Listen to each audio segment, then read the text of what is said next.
Hey everybody, this is Stuart, coming to you on this Independence Day holiday. And I just wanted to make a quick announcement before this week's episode. So this episode is actually a rebroadcast, is what we call that in the industry.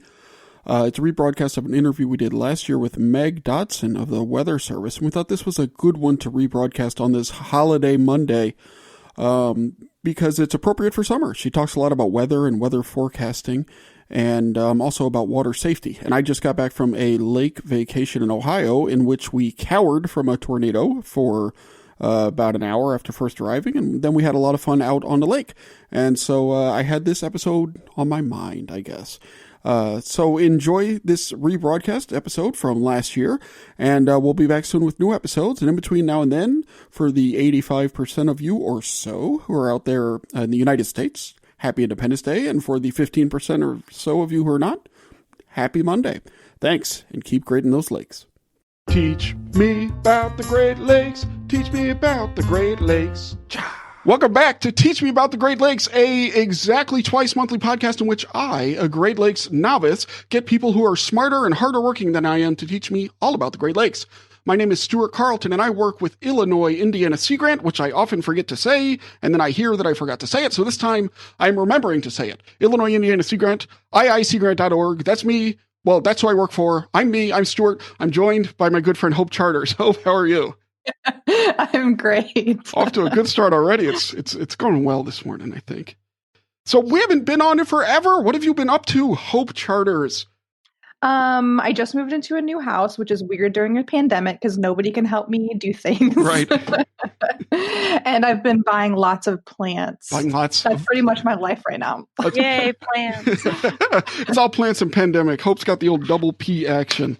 That is good. Well, I'm actually excited. So what's going on in my life right now is, as longtime listeners know, I'm from New Orleans. And so this has been a very intense week in terms of hurricanes and tropical storms and stuff like this. We're recording this just after Hurricane Laura hit Southwest Louisiana. And so forecasts and weather have been on my mind. And, a couple weeks before that, of course, we had the Derecho hit in Iowa. And so we wanted to understand some of these kind of extreme storms in the Midwest and in the Great Lakes area. So we called up our good friend Meg Dotson, and we're going to talk to her about Derecho's extreme weather, and then since it's Labor Day, about water safety and stuff like that. So let's go ahead and pick some transitional music, and then we will go ahead and talk to Meg. Let's see, we got this one. Let's see what it is.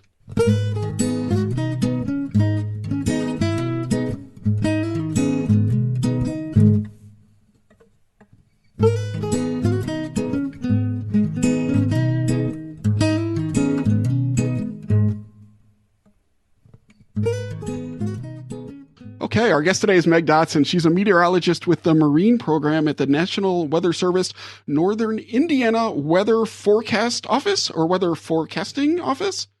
Either one. Meg, how are you today? I am glorious. How are you? I am a step shy of glorious, but I'm doing just fine. Thanks. I love it. Yeah. Well, I'm really glad to have you on. So it's interesting, a little behind the scenes for the viewers out there, where by viewers, I mean listeners. So Meg emailed us late last night saying, if the weather's really bad, I can't do the podcast because I have to go do some weather forecasting or something like that. And so that's great. So we got our own private, and she was like, the chances of it are, blah, blah, blah. It should be the afternoon. And it was like, we got our own private, are we going to be able to record forecast, which I really loved. But so what do you do? Like when weather's bad, what are you in your office even doing? Well, it depends on what shift you're on. For me, I'm just a general forecaster. There's different levels of forecasters. There's lead forecasters and generals. And so it depends on what desk I'm on. During severe weather, like storms and things, usually there's a warning forecaster who's doing, like, for example, tornado warnings or severe thunderstorm warnings. And then there's a person that's dedicated to doing the typical day-to-day forecasting, which is called the grids, because we use a program that's kind of like, I don't know if maybe this is showing my age, but the Paint program, on Microsoft. Microsoft Paint, love it. It's sort of like that. You're like drawing a picture, and you like paint the forecast, and you have each variable. So like temperature, dew point, wind speed, wind direction, wave heights, whatever it is that you're forecasting, and you paint it on a grid, and then you save it, and it generates the text, and we look over the text, make sure it's what we want to say, because sometimes it can get a little weird because it's technology, it's not perfect. So we have a person who's doing that and then sending out the general forecast information that you see. Like if you type in, weather.gov and you look at a forecast point, that's the text you'll see, like chance of, rain today, partly cloudy. And then we have another person who's dedicated to communication. So social media and taking in severe weather reports and sending them out to the media and other people that are impacted in the public. And then we have another person that's dedicated to supporting our partners, like emergency managers or perhaps like the DNR in beach situations, and just letting them know about the hazardous conditions. So we'll create briefing packets and basically call them if, for example, like there's a fair going on or something like that. We have a person that calls them, says, hey, there's a big storm headed to your area. It should be here at this time. There's lightning, wind gusts to 50 miles an hour or whatever. And then they have time to make their important decisions like evacuate or maybe just put people shelter in place or something like that. So it's kind of a chaotic scene. A lot of the prep work, it's like you're ramping up for the event and then it kind of peaks at the event and then you're ramping down with storm surveys and documenting everything and creating these little web pages that we make to summarize the event. So you have like these mini kind of, I don't know if emergency is quite the right word. But how often does that happen? Is that like a monthly type thing or is it just? Well, it depends on what office it is and what the weather is that year. This year, knock on wood, very quickly until this recent derecho, it's been pretty quiet. It's been a lot less severe weather than we normally deal with, especially earlier on in the year. But then it kind of gets busier. Usually we see these events and we'll kind of have a little rush and then it goes quiet. And then COVID has also lowered our workload a little bit because there's not as many big fair events or things going on that we have to support. Yeah. So, so normally if you're going to have a big event, you call the weather people to find out, what it's going to be like. Oh, geez. Okay. Yeah. And so, speaking of COVID, so if y'all had to go in, I guess you're essential personnel, so you've been in the office.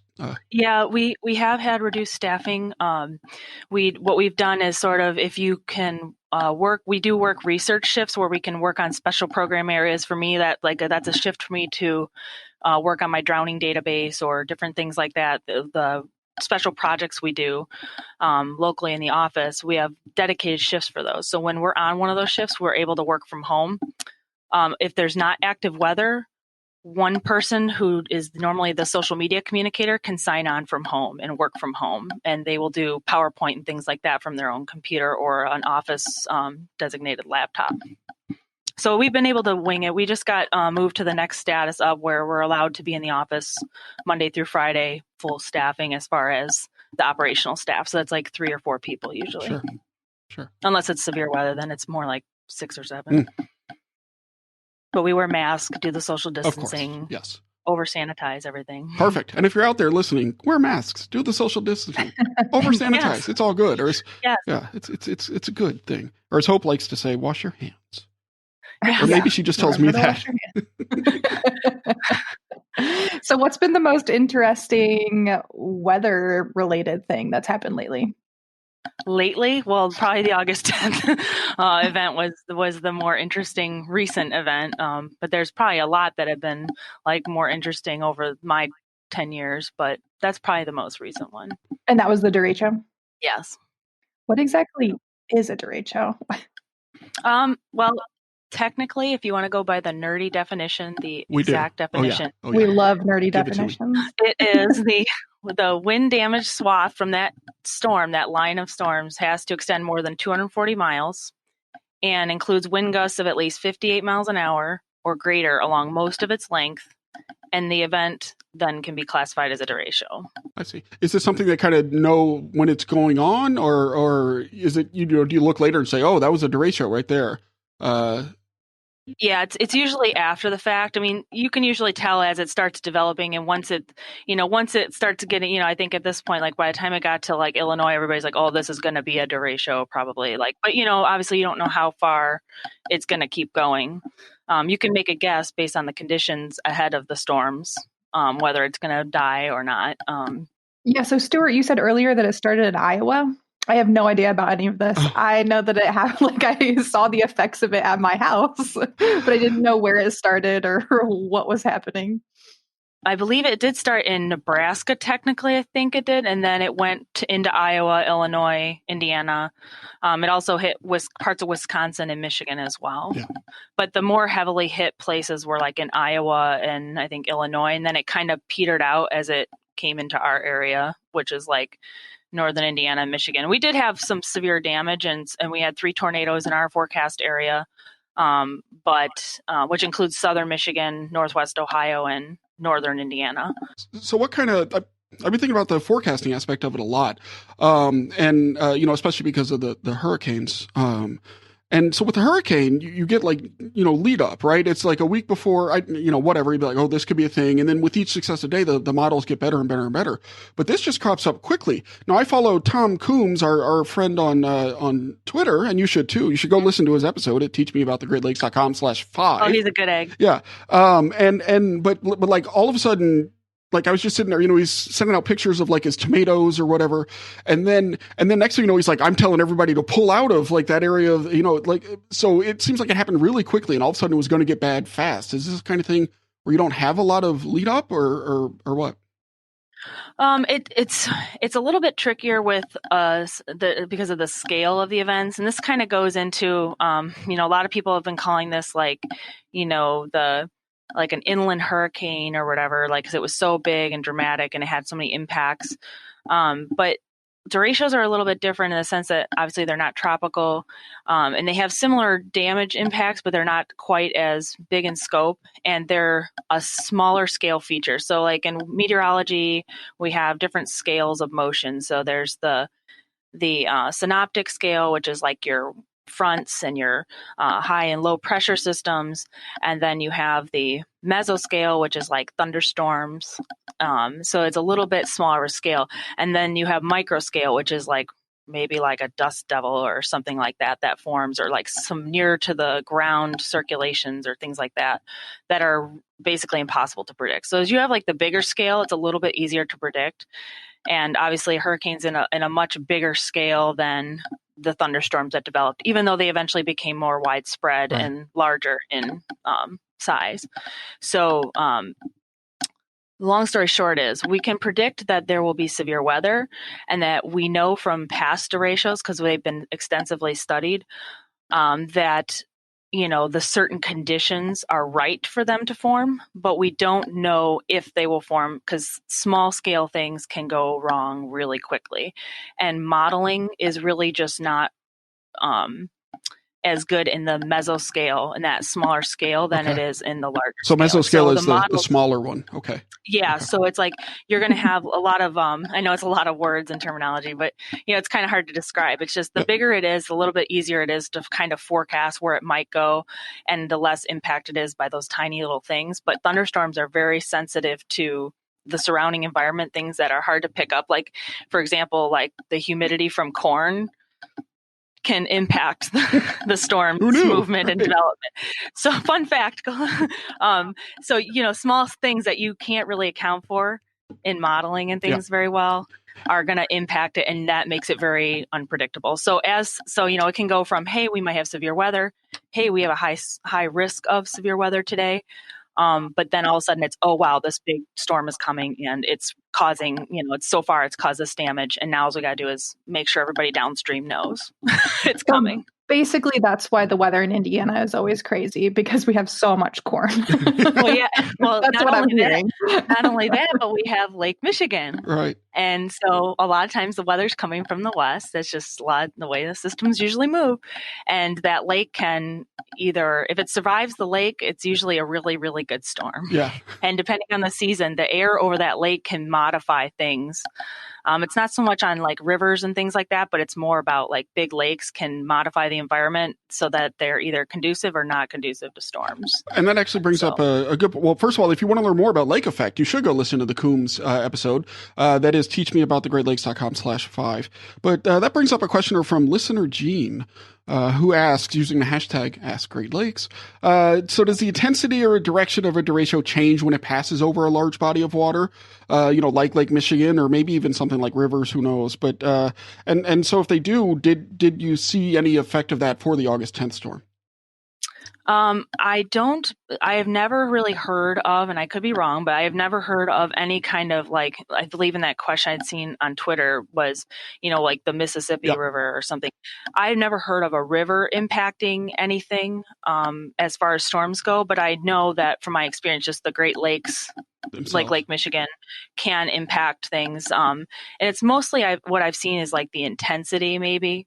If the water over the lake is very cold, there's a little dome that kind of forms over the lake, and that can actually hurt the storms because they start ingesting more of that like colder air. And so it can weaken it. Other times it's not so bad and the temperature differences aren't that big of a deal, so they kind of just come blasting through. And in this case, I didn't really look specifically at the storm as it crossed the lake, so I'd have to go back and look at radar data on how it impacted it. But I know, like, generally as it was coming into our area, it was weakening. So I know that near the shoreline they did have a lot of damage, so I don't know that it really played a big impact on it from what I saw, at least in the damage reports. I know right along the shoreline they had extensive wind damage. Great. And I know you said earlier that when it's a smaller scale storm, there's not as much lead time and warning people about it. But I did get a text message from our university system, because we both work at Purdue, that sent out a severe thunderstorm thing. You got one of those? I did. I didn't get one of those. Wait a minute. I've chosen one. And it was crazy because it was seriously within like half an hour. Like, that was the only lead time we had. It went from like fine skies to like super dark. We even got a little bit of hail. I was actually picking up plants from my friend. Shocker, no. My life was revolving around plants. I know the feeling. I have a plant. And so I had to just shove them all in my car. And it was wild. Yeah. It was crazy. But it was just like no warning, really. So I can't even imagine if we were getting the tail end of it. I can't imagine what was happening in Nebraska and Iowa. Yeah, you look up some of the videos and it's pretty bad. Some of the videos, like, people had their webcams on their porch, like for the doorbell ring thing. And you could see, like, when the storm came through and all their trees just get blown down, and just big blasts of straight line winds. And I think I wrote down it was, it had, the whole Derecho had a path length of 770 miles. And the damage path width was about 50 to 100 miles wide. So what does that mean? So like roughly north to south, it was 750 miles. Is that? That was east or west to east. West, that's what I meant. West to east. Okay, yes. And then what is north to south? It was like 550 to 100 miles. Got it. Yeah. Wow. So that's a tremendous amount of damage. So with these, I my whole adult life or child, much of my life is defined by hurricanes. There was a time in Florida where we got hit every weekend by hurricane around Hurricane Charlie. I was no longer there for Hurricane Katrina, but my family still was. And we got 50 inches of rain at our house during Hurricane Harvey while I was in Texas. Wow. And so I have a good, comfortable, I understand what they're like in terms of like the winds and the gusts and everything. With these derechos, right. Is the wind like constant, like you might see in kind of a tornado, or is it gusting? What is the actual experience like? It's a little bit different than like a hurricane, because in the sense that, a hurricane, like, you're going to see the bottom like wind criteria for a hurricane is 74 miles an hour sustained, which means it has to be for like averaged over I think it's like a 2-minute period or something. The winds averaged over a certain time period. And then you have gusts that are higher than that. So like, you might have 70 miles an hour sustained where it's just blasting at 70 miles an hour with a gust to 120. So that's a big deal. In this case, I couldn't find the sustained winds from this event, and it was kind of hard. They don't really talk about that as much because the damage a lot of the times is the gust. But we had gusts up to, I think the highest one now was estimated at 140 miles an hour with this derecho. So the wind speeds like kind of rival the hurricanes, but a lot, like you sort of said, it kind of blasts through and then it's done. This was actually a little bit of a strange event in Iowa, because there was, instead of it being the traditional, you're going to get the worst first big blast when the storm line comes in, and then maybe some rain and some gusty winds after for about 15, 20 minutes, and then it's done. There was a video that I found that, like the winds were gusting pretty high, like I would say probably about 40 to 50 miles an hour. And then they were having gusts of, 80 miles an hour or something like that. So it was about a good 30-minute video. So that was kind of unusual. You usually don't see that. And they did mention that on their on the Davenport Weather Service webpage. And I did send you guys a bunch of resources at the end of the Google document. Great. And those links are all there, so you can share those with the viewers. We will. We'll put those in the show notes, which I encourage you to. Listeners. I say viewers too. It's because I'm viewing you. You're viewing me, but they're listening to us. But we don't care about them. We're here for us. So the listeners, I did send them a list of all these links that I will possibly mention during and this you call. can find those links at teachmeaboutthegreatlakes.com/1717, because this is episode number 17, unless we release it later, but I don't think we will. And or you can just look down at your podcast player right now, if it's on your phone or whatever, and I bet you see them. So that's wonderful. When our guests send us the links, it makes our job much, much better. Yes, I always I'm a visual person, so I like pictures and data to go nerd out on. And there's a bunch of links from the Storm Prediction Center that is just derecho climatology, when they normally happen, things like that. Right. Like the normal questions we get a lot about storms are all in one spot. So are they seasonal? Is it only like a summary type thing, or? I did find the graph of the climatology, and it turns out they can occur in any time of year, because they're just basically going to form where the right conditions are. Right. And so, some places don't really have the miserable winters like we do. So they might have conditions longer in the year, or sometimes, we get our little February warm ups, right, and the conditions just happen to be right, and you have a strong system come through. So but do we need to worry about like an ice derecho or a snow derecho? Please no. No. Derecho. That'd be a good movie for sci-fi. Yeah. No. Snow ratio. Shark ratio. I don't know. I'm always worried about a shark ratio. I could watch it. Why not? I just can't help it. It's just a disaster movie obsession. I can't help it. But yeah, but most of the time you're going to see them May to August time frame is the most common. Do people nationally hear about this type of event? Because I know this was one of the craziest things that I've seen in the Midwest, only because I haven't lived through a tornado. But how big of an event is this? Well, I think, a lot of times people don't really talk about it a lot, because it's not something that happens frequently, I guess. It's just not usually as big of news as, say, the hurricane. Mm-hmm. Usually you hear the hurricanes have names, that's a big deal. A lot of times these things might happen, and the public may not go, oh yeah, I remember the Great Derecho of da da da da. They may remember this one because it got more publicity, but usually the weather nerds are the ones that know the list of all the Great Derechos, which also is in your links if you're interested in reading about it. So there's a whole list of derechos that most weather weenies will probably remember and be able to tell you about. But most people just go, oh, there's this really bad windstorm, and it doesn't really have a specific name. So it is talked about. And I think the more we have videos and the more we have social media and things like this where people can actually see it and there's footage and stuff and they see how bad the impacts are, I think we'll probably see more of that. Yeah. But, in the past, it hasn't really been, at least from my perception, as big of a deal as maybe people blow up hurricanes or tornadoes, which is kind of funny because, a lot of people are like, I swear it was a tornado because the winds were really bad. Yeah.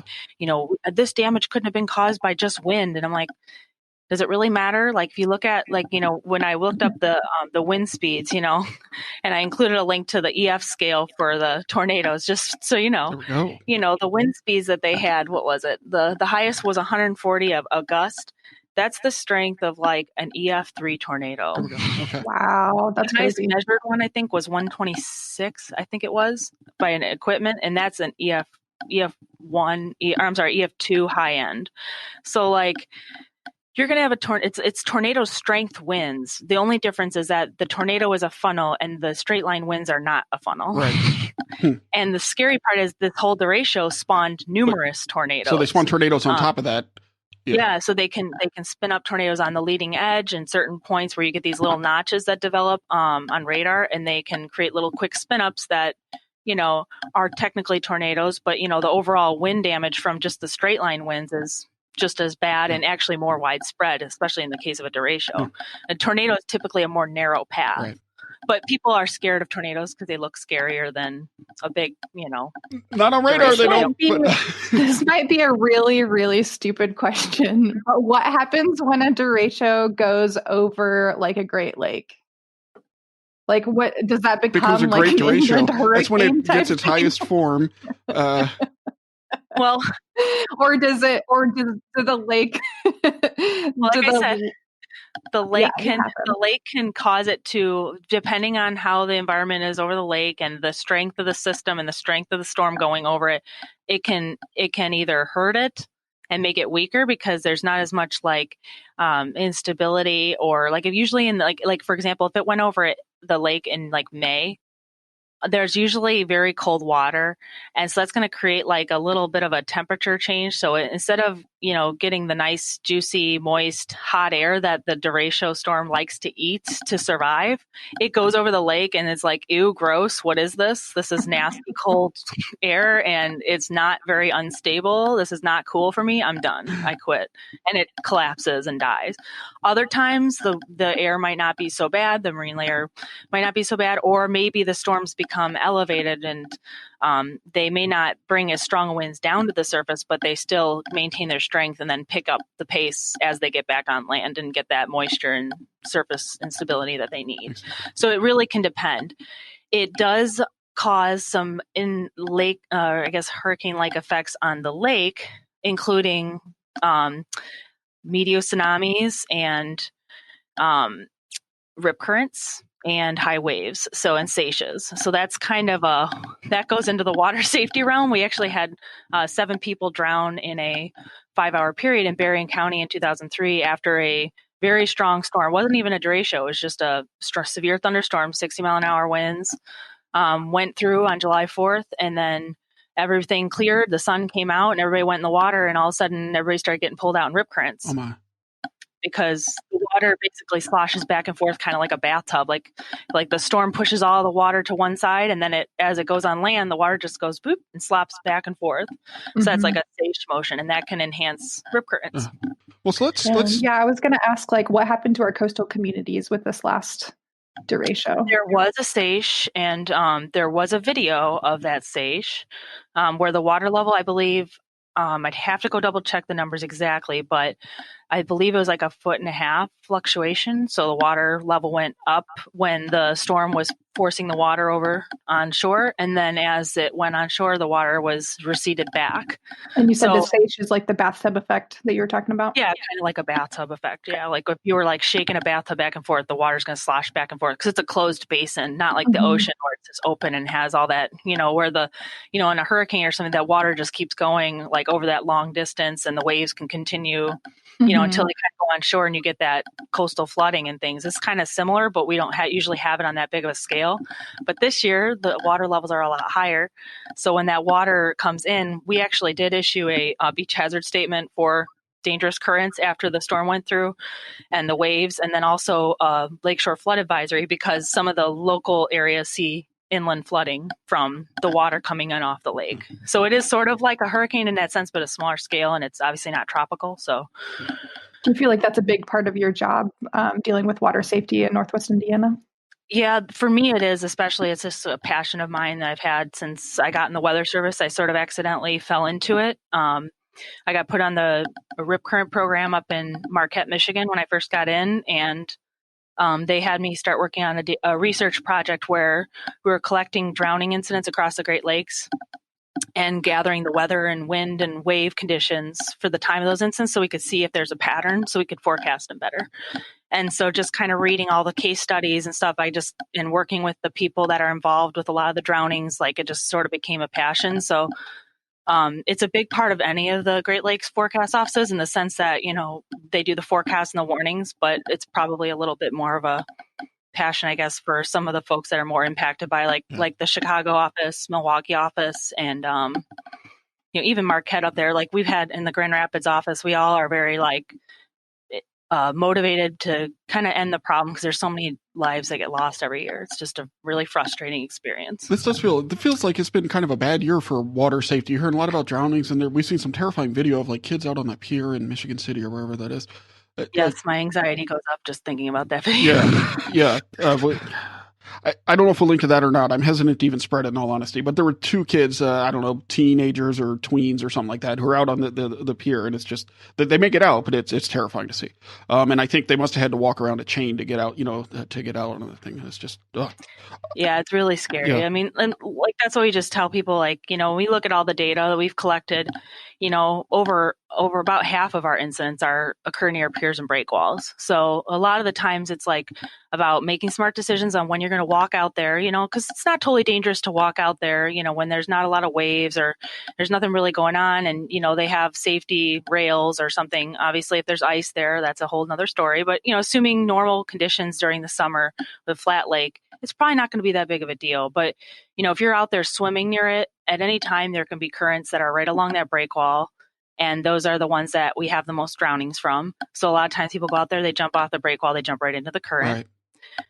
Right. And then there's obviously when there's waves, there's a whole new set of hazards that are there, including, being smashed against the rocks or the wall by the waves. And then you also have the currents strengthen. Yeah. No, that's really terrible. And so the work you do with that is mainly predicting rip currents and large currents and things like that, and then offering or putting out warnings. So the goal is we kind of just look at the conditions. So we look at the wave direction, the wave height, and the wave period. So it's like the time in between each wave. The longer that is, so if it's usually on the Great Lakes, it's 3 to 4 seconds between each wave. So if you're standing in the water, a wave hits you. 3 seconds go by, another wave will hit you. That's the period. Right. So how frequent they come in. Usually the Great Lakes is like 3 to 4 seconds. That's our average. But on a lot of these days where you have these really strong rip currents in the sandbars and strong structural currents near the piers, the wave periods are more like 5 to 6 seconds. And that's more conducive because dangerous currents will form when you have a lot of water piling up near the beach. Huh.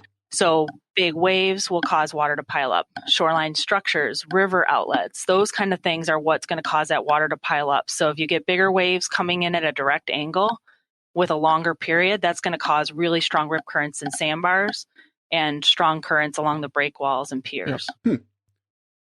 So let's try this then. So do you have like a top 3 water safety tips or top 5? I have 7 actually, but okay. But with the 3 top ones I would say are your number 3 water safety tip. We're going to go backwards. I was going to do the first and most important one. I think it's stay dry when waves are high. Stay dry when waves are high.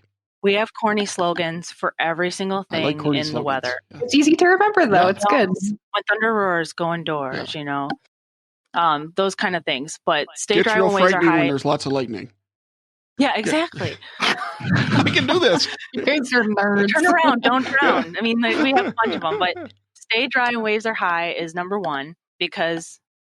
So just basically stay out of the water if the waves are really high. Okay. So, and by really high, I mean like 3 to 4 feet or higher. Okay. And that isn't very high for a lot of people. A lot of people are like, well, I'm 6 feet tall. That's only up to my waist. But that's when you get to that 3 foot range is when you're really going to have stronger rip currents, assuming all the other factors are engaged. And so for the public, a simple thing to remember is if you see white caps, you see like those high, like rolling waves. And if they have red flags at the beach and their lifeguards are saying, don't go in the water, don't go in the water.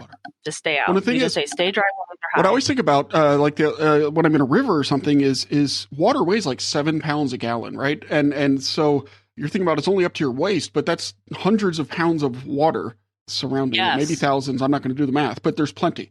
Yeah. All right. Number 2. And if you have a short period and you get knocked down by one of those waves, you have 3 seconds to get back up before the next one hits you. Yeah. And that's a hazard that's not really on the ocean as much. Usually their periods are like, 6 seconds or longer, maybe up to 15, 20 seconds. So if you get knocked down by a wave, you have 3 to 4 seconds maybe to get back up and regain your breath. And to remember to breathe. Yeah, that's what I was going to say. Remember to breathe. That's number 1. All right. So number 2. Hold on. Ridiculous. Steer clear of the pier and any other shoreline structure. So always or only when waves are high? When waves are high, don't go swimming near it. Don't jump off of it. Just stay away from them if you can. And make sure you listen to officials that have signs up and things. Because if you're there, even during flat conditions or like relatively calm where there's not a lot of waves, you can still have those strong structural currents. So if you're planning on going into the water by jumping or swimming near the pier, don't even think about it. Just forget it. Just don't. And so I know that you've mentioned shoreline structures a couple of times, and obviously a pier is an example, but what are other examples that people would be familiar with? Break walls. A lot of times it's a synonym for like, a lot of people call it breakwater, break wall, pier. Like it's what you see at St. Joseph in Michigan City. It could be a rock wall. In more complicated situations, it's a little bit more difficult, but it can be a peninsula. So a lot of times the water will funnel out. What it does is it'll hit that structure, and then as it hits the structure, it moves out along that structure. So if it's like a peninsula sticking out, it can kind of force water out along that structure at certain wind directions. Okay. So rock walls or anything that kind of is like a little corner can be where you're going to have get more dangerous. Yeah. And so that's the second message, is staying away from those kind of structures. All right. And so then your number 3 message.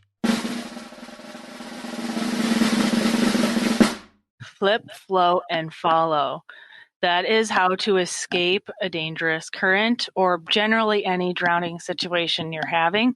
Flip on your back, you float, and relax, because the main thing that kills people is panic. When you're panicking, you're not breathing and you're sinking. So the more air you have in your lungs, the more you're going to float. And the more you float and relax on your back, flip over, float on your back. It's going to be a little hard in waves, but you can do it. It calms you down. It gives you time to assess what's going on. The next thing is follow. So that means follow the current. Don't fight it. The currents are not going to take you to the middle of the lake. Now, the only time that's a concerning thing is when you're near a structure, because you will go out to the end of the structure and there are very big waves at the end of the structure. So my goal is to say, don't swim near the structure. When you flip over, you float, you follow the current out, it'll take you out a little way, and then all of a sudden it'll slow down and you can probably swim back in. So you can either swim parallel to shore, so you follow the safest path out of the water, whether that's swimming parallel to shore or at an angle back to the beach, because then you don't get caught in other rip currents that are coming out. But if you're too afraid to swim or you're too exhausted to swim, which most people are, just keep floating and try to signal to people, hey, I'm out here. So I would just say flip, float, follow. It's like stop, drop, and roll. Flip on your back, float, and follow the current. I love that. Yep. I went on a whitewater rafting trip last summer, and it was really scary because I got caught in just like this weird section of currents, and it was like I was in a total panic. So I can't imagine being in I was just in a river, so I can't imagine being in one of the Great Lakes and just like feeling like you're gonna die. Right. Yeah, definitely calming down is key. Yeah, and a lot of people just panic and they can't even think straight. So if that's the only thing you remember from this, like flip, float, follow, and you're in the middle of that situation and it pops in your head, it's a good response just to kind of cool you down, so you can at least have the hope of someone rescuing you.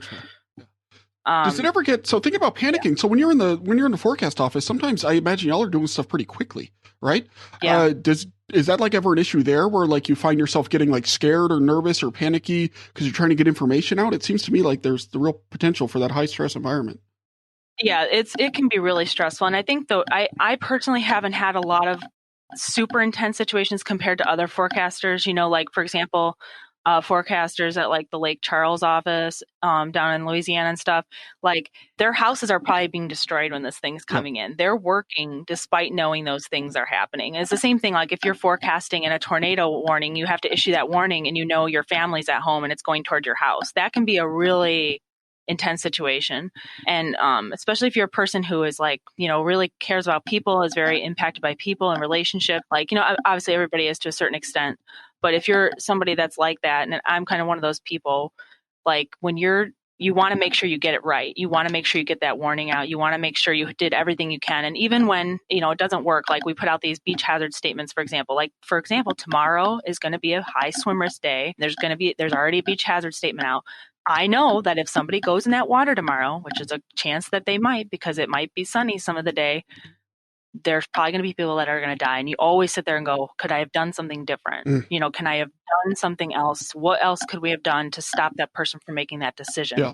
Were they just, you know, being willful and didn't care? Or was it that they just didn't know? And a lot of times we find that they just didn't realize, or they didn't understand what the hazards were, because they view it as it's just a lake. Yeah. So how does NOAA work with, or any of the weather people work with, like beaches and beach safety?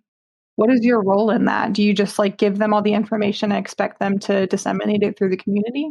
That's our old school model. We used to do that. What's your updated model? The updated model is more of the decision support services where, for example, we work with the lifeguards in the summer at Silver Beach in St. Joseph.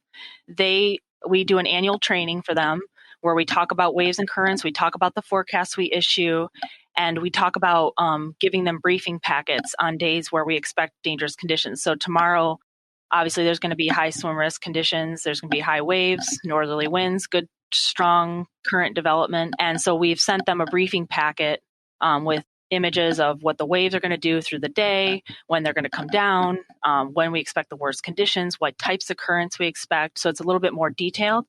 And then they also, in return, will take observations for us. So tomorrow at 10 a.m., they may call and say, hey, we noticed that the waves are only 3 feet and you said they're going to be 5 feet. So then we can adjust our forecast. So it's kind of a collaborative process. Yeah, it's nice that it's a two-way street. That's awesome. It's a two-way street. And then we work both together to educate the public. We put out social media graphics about water safety and alerting the people that, hey, tomorrow's not a good day to go to the lake. And they promote our webpage. They put up signage. They put up the flags. So it's kind of a group effort. And we try to establish those good relationships with them and the other community stakeholders and victims, families, survivors of rip currents and things. We work with a lot of nonprofits to really push the word out on those days things are going to be hazardous. Well, everybody stay safe out there, and we will put some links to water safety resources in the show notes, in addition to ones that Megan has probably provided, because that is something we do a lot of work with at Illinois Indiana Sea Grant, primarily through Leslie Dorworth up in Northwest Indiana, who is the Volunteer of the Year. So that's wonderful. Go Leslie. Yeah. Leslie is my BFF, and I love Sea Grant. Sea Grant are my connectors. Sea Grant helps me to talk with the people I need to talk with. Like I just had a call with them this week, and Leslie and I have a call on Monday to talk about water safety stuff. So you guys are awesome. Well, we appreciate that. And that's all really interesting. And normally this transition is less awkward because we aren't talking about drowning. That said, awkwardness acknowledged. This is really interesting, Mag, but that's not why we invited you on to teach me about the Great Lakes today. The reason we invited you on to teach me about the Great Lakes, I asked these 2 questions. First one is this. If you could choose to have a great donut for breakfast or a great sandwich, or as my 18-month-old daughter calls them, sando, a great sando for lunch, which would you choose? My husband actually calls them sandos also, so that's interesting. Okay. Wow. Yeah, that's going to be my new word for it. But I would probably choose a donut because I'm kind of a sugar addict. Yeah. It kind of comes with the territory of rotating shift work that we do at the Weather Service. We just no choice. All right, but so then there's a follow-up. And the follow-up, so where are you? Where's the forecast office? I don't even know.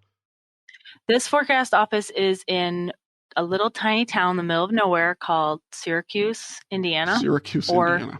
We're also close to North Webster. We're kind of in the middle. So a lot of people call us the North Webster office. Some people call us the Syracuse office. Some people just call us Northern Indiana. All right. Well, when I'm in Northern Indiana, we'll just go with that. Next, where should I go to get a really good donut? Ooh. I'm terrible with the names because somebody always brings in the donuts for me. I'm never up early. That's perfect. So I'll show up at your office then. I'd have to go and do an interview in the office and say, where's that place we always get the really good donuts from? Because there's a place I just don't know. No, you're better. I was just talking to somebody about this. If you have people to do it for you, all the better. So I will just come and talk to your people. It's fine. Don't even worry about it. All right, question number 2. So we like to leave our listeners with a little bit of life advice, right? Just something to take with them in addition to all this wonderful stuff they've learned, but just something a little to reflect on. It can be big or little, serious or silly. It doesn't matter to us, just something to think about. Flip, float, and follow. There you go. Is applicable for the water safety world and for your life in general. If you're spazzing out, don't fight it. Surrender. Take a moment to breathe and follow the flow of life. Can you be my therapist now? It's really disturbing how many water safety analogies there are to real life. And when I saw that question, that was the first thing that popped in my head. And I was like, a life-saving strategy in and out of the water. That is fantastic. That's good. It's really a principle that's guided my life. Yeah. And the donut shop, I looked it up on Google. Is Oh Sweetness Bakery and Cafe. Oh Sweetness. And Oh Sweetness. J&W Bakery. That was the other one. J&W Bakery. Well, we will put links to those in our show notes as well. Meg Dotson, meteorologist with the Marine Program at the National Weather Service, Northern Indiana WFO Weather Forecast Office. Where can people go to find out more about the work? Is there like a social media thing, or where should people find you? Which work? The water safety work? Whatever work you would like to promote at the end of the interview. Work. Well, I did send, up to and including all of the work, yes. I did send the links to our Great Lakes current incident database, the Water Safety Consortium, which is our big group for people to get connected to water safety. I always joke around and say, if it's weather you love, go to weather.gov and then /beach. You have so many sayings. I know, I'm telling you, unreal. /Great Lakes /beach hazards. And we say no before you go. Right. Check the forecast before you leave to go to the beach. But those are probably the biggest links. If you want weather information, it's weather you love, go to weather.gov. Well, thank you so much for all our sake for coming on and teaching us about the Great Lakes. It's been fun.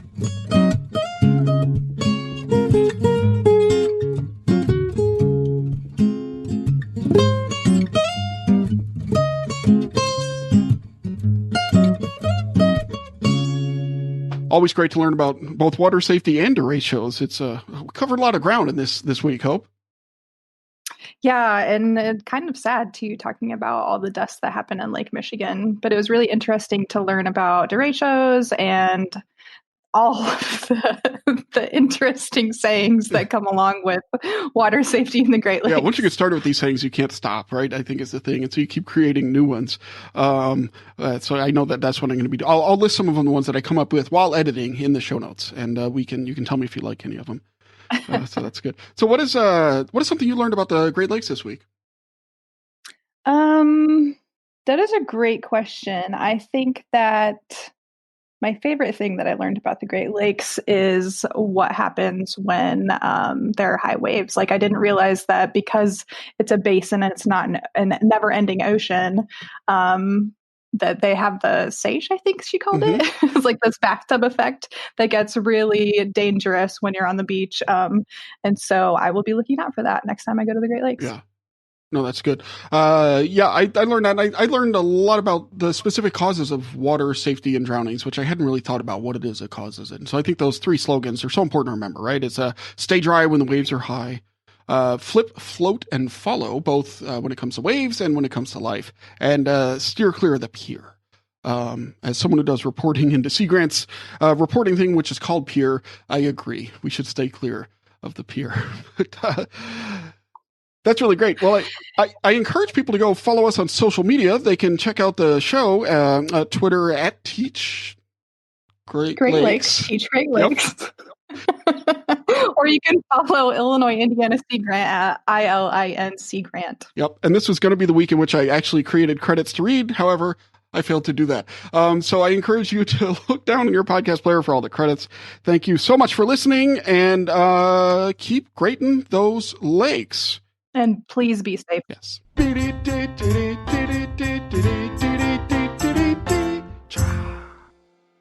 So did you tell Meg how many plants you have? You say, I was looking at plants. What is the current plant count? 97. 97 plants. And actually, I just got 2 more because I asked a friend to pick up fake plants from IKEA, but they ended up being real. So now I have 2 more plants to take care of. So I'm up to 99. 99. So in your house or like outside? In my house.